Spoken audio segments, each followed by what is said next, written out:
চৰকাৰী কৰ্মচাৰীসকলৰ বাবে জনাব বিচাৰিছোঁ এটা বৃহৎ সুখবৰ।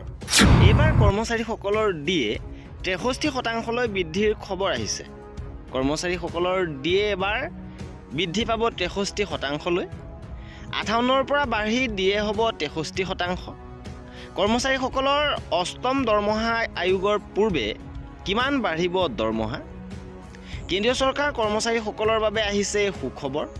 অষ্টম দৰমহা কমিশ্যন কাৰ্যকৰী হোৱাৰ পূৰ্বে অন্ততঃ দুবাৰকৈ মহাৰ্ঘ ভাত্তা বা ডিএ পাব কৰ্মচাৰীসকলে। জানুৱাৰীতে প্ৰথম ঘোষণা হোৱাৰ সম্ভাৱনা আছে। সাধাৰণতে AICPIWৰ সূচকাংকৰ ভিত্তিত ডিএ গণনা কৰা হয়। মুদ্ৰাস্ফীতিৰ ওপৰত ই নিৰ্ভৰ কৰে।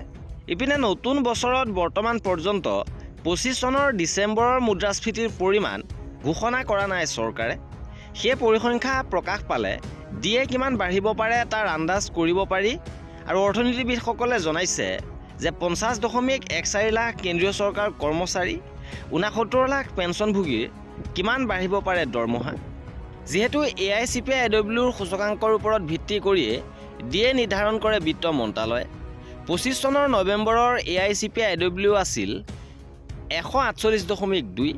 বিশেষজ্ঞৰ দাবী, ডিচেম্বৰত এই অংক অপৰিৱৰ্তিত থাকিলে কেন্দ্ৰীয় কৰ্মচাৰীসকলৰ 5% পৰ্যন্ত বাঢ়িব পাৰে ডিএ। এই ক্ষেত্ৰত ইয়াৰ পৰিমাণ 58%ৰ পৰা বাঢ়ি 63% হ'ব পাৰে। অৰ্থাৎ ডিএ 8 পে কমিশ্যনৰ আগতে 63%লৈকে বৃদ্ধি হ'ব পাৰে। বৰ্তমান সপ্তম দৰমহা কমিশ্যন মানি দৰমহা লাভ কৰি আছে কেন্দ্ৰীয় চৰকাৰ কৰ্মচাৰীসকলে।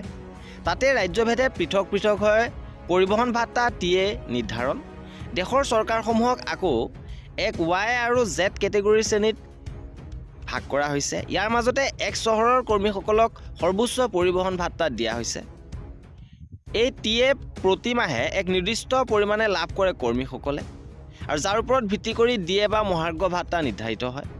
সপ্তম দৰমহা কমিশ্যন কাৰ্যকৰী কৰাৰ সময়ত সৰ্বনিম্ন পৰিবহণ ভাত্তা আছিলে 1800 টকা। পাছত সেয়া 2844 টকা কৰা হয়।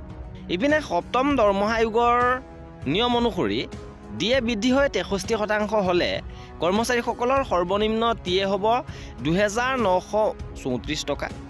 এই বছৰৰ ফেব্ৰুৱাৰী মাহত প্ৰথম সপ্তাহত AICPIW ঘোষণা কৰিব পাৰে কেন্দ্ৰীয় শ্ৰম মন্ত্ৰালয়। আৰু এয়া আছিলে ডিএ বৃদ্ধিক লৈ শেহতীয়া গুৰুত্বপূৰ্ণ খবৰ। এনেধৰণৰ খা খবৰৰ বাবে আমাৰ চেনেলটো ছাবস্ক্ৰাইব কৰি ৰাখিব।